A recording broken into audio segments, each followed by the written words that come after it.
Илјадници американци излегоа на протест во главните градови на американските држави, пред федералните згради, канцелариите на Конгресот. Од Бостон, Лос Анџелес до Њујорк и Вашингтон протестираа против политиките на председателот Доналд Трамп и неговиот советник милиардерот Илон Маск. Во Вашингтон демонстрантите го изразија своето несогласување со потезите на Трамп за отпуштање на илјадници федерални работници, против повредата на човековите права и против депортирањето на имигранти. This moment that we're in, y'all, it demands more than outrage, it demands action. Because the attacks that we're seeing, they're not just political, they are personal, y'all. They're trying to ban our books. They're slashing HIV prevention funding. They're criminalizing our doctors, our teachers, our families, and our lives. This is Donald Trump's America, and I don't want it, y'all.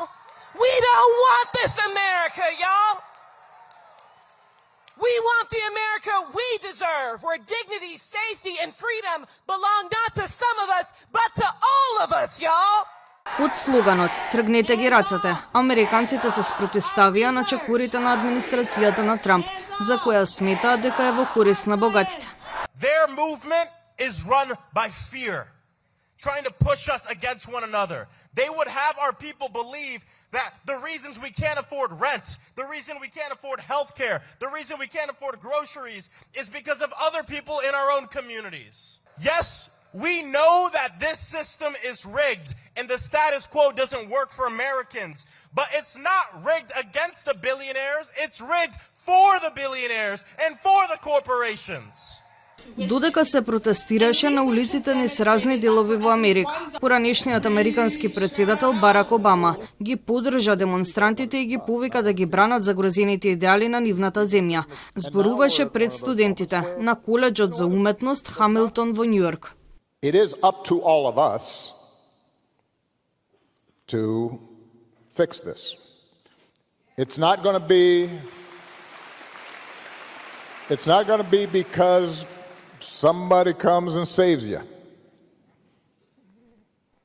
The most important office in this democracy is